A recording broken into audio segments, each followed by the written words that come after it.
Most people do not go broke dramatically. There is usually no movie scene, no sad violin. They go broke politely. One subscription, one upgrade, one minimum payment, one little treat because this week felt like wet cardboard. And then one day they look at their account and think, where did it all go? The annoying answer is everywhere.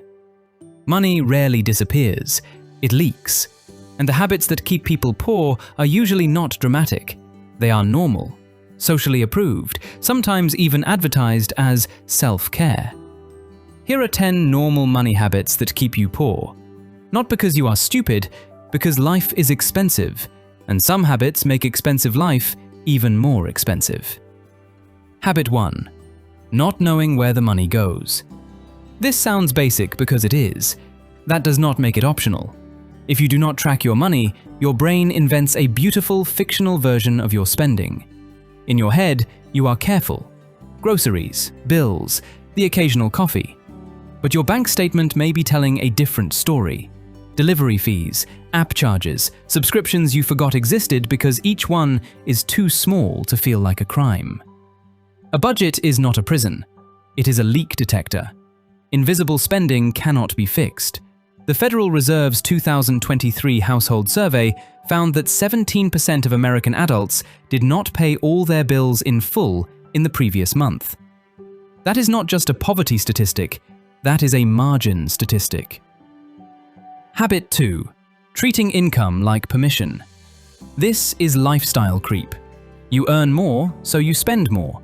Then you earn even more, so you spend even more, but in a slightly more mature font. Better apartment, better phone, better stress.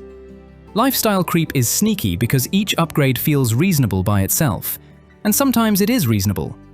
The problem is when every raise gets hired by your lifestyle. Your income goes up, but your margin does not. Margin is the gap between what comes in and what goes out.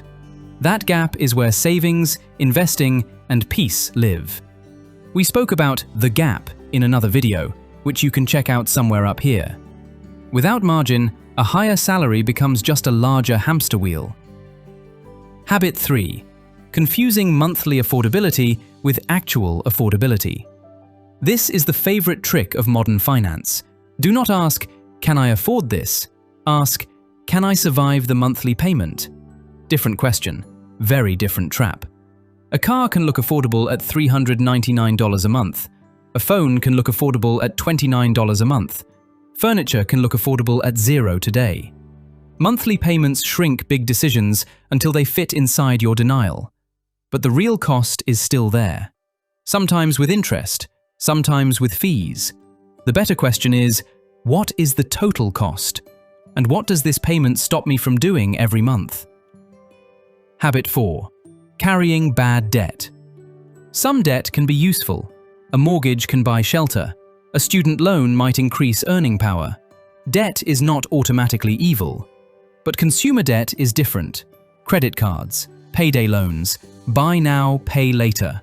Personal loans for a lifestyle that already did not fit. This kind of debt does not build a machine, it builds a pit. Minimum payments are financial anesthesia. They make the pain small enough to ignore while the problem stays alive. If you owe money at 20% interest, that debt is not sitting there politely. It is swelling like the rock before a close-up.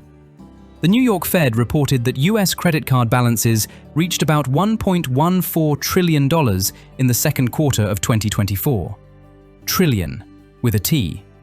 The bad habit is using future income to pay for present impulses, then acting surprised when the future knocks on the door. Habit 5. Having no emergency fund. This is where everything starts to break. An emergency fund is boring. Nobody brags at dinner, I have 3 months of expenses in cash, unless they want to leave the group chat. But boring money is powerful, because without emergency cash, every problem becomes debt. Car repair? Debt. Medical bill? Debt. Job gap? Debt. Laptop dies? Debt, plus betrayal. In the same Federal Reserve survey, 37% of adults said they would not cover a $400 emergency expense completely with cash or its equivalent. and 31% said they could not cover 3 months of expenses by any means. That is why an emergency fund matters. It is not a flex, it is a firewall. Start small, 1 month, then 3. The point is to stop panic from becoming your financial planner. Habit 6. Buying to regulate emotions. This one is uncomfortable because it is human. People do not only spend because they need things, they spend because they are bored, tired, lonely, angry, or trying to feel like life is moving. Shopping apps are little casinos with delivery trucks. Tap, reward, anticipation, tiny dopamine parade. Then the thing arrives, and your life is still your life, but with more cardboard. Buying pleasure is not always bad. You are allowed to enjoy your money. You don't have to become a monk. The problem is using spending as emotional repair. The repair fades, the transaction stays. A useful rule: if you want something, wait 24 hours. If you forget it existed, congratulations. You just met marketing and survived.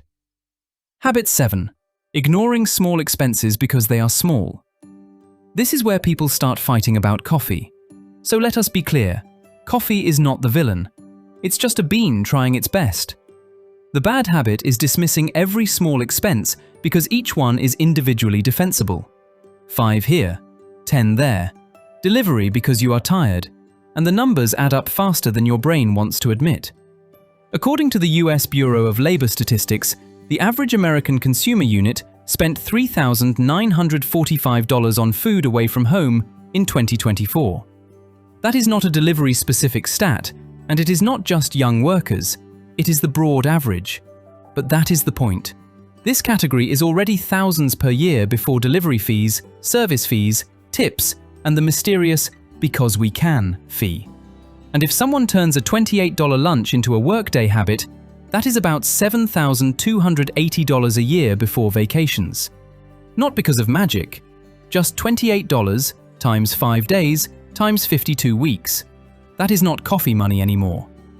Small expenses are not dangerous because they are small. They are dangerous because they travel in groups, like ants or consultants. 1 is manageable, 40 is a department. The answer is not to become a spreadsheet with shoes. The answer is to decide which small expenses are worth it. Keep the ones you love. Kill the ones you barely notice. That is not deprivation. That is editing. Habit 8. Comparing your spending to other people's highlight reel. Someone gets a new car. Someone goes on holiday. Someone posts dinner where the food is arranged like evidence. And your brain thinks, am I behind? Maybe. Or maybe you are comparing your bank account to someone else's debt. You see the purchase, not the payment plan. You see the lifestyle, not the financial fire off camera. Comparison turns other people's spending into instructions for your life, because other people are not funding your emergency fund or retiring for you.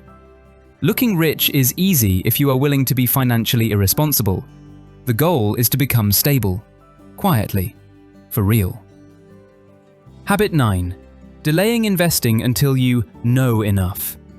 This one sounds responsible. That is why it is dangerous. Some people do not invest because they think investing is only for experts. So they wait. They watch videos. They read threads. They learn words like beta, and everyone at dinner wants them to stop. Education is good, but waiting until you understand everything means waiting forever. The Federal Reserve found that only 45% of adults said they were mostly or very comfortable choosing and managing investments. So if investing feels confusing, congratulations, you are statistically normal. But normal can still be expensive. Once you have handled bad debt, built emergency cash, and have money you do not need soon, investing lets money work over time. Broad, diversified, low-cost funds are often worth researching. Not exciting, that is the point. Useful finance is often boring. You do not need to become a market genius. You need a simple plan you can keep when the chart gets ugly. Habit 10. Trying to fix money problems only by cutting. Cutting waste matters, very much, but there is a limit. You can cancel subscriptions, cook more, negotiate bills, and stop financing nonsense. But if income is too low, The math does not care how disciplined you are. You cannot budget your way out of every income problem. At some point, the real problem is never working on earning power, skills, better applications, negotiation, freelance work, moving roles. Not all of this is easy or available to everyone, but if the only strategy is cutting, your life becomes a shrinking room. The better strategy is two-sided. Reduce the leaks, increase the flow, then protect the gap. That gap is the whole game. That is the poverty loop, not one huge mistake, a system of normal habits pulling in the wrong direction. The fix is not glamorous. Track what happens, keep lifestyle below income, understand total cost, attack toxic debt, build emergency cash, pause emotional purchases, edit small expenses, stop competing with strangers, learn simple investing, increase earning power. But these habits do something better. They stop your money from leaking out before it can do a job. Money needs a job. Some protects you from emergencies, some buys your monthly life, some pays down past mistakes, some builds future options. If you give your money a job before the world gives it one, things start changing. Slowly, quietly, almost boringly. Stop the leaks first, then build the machine.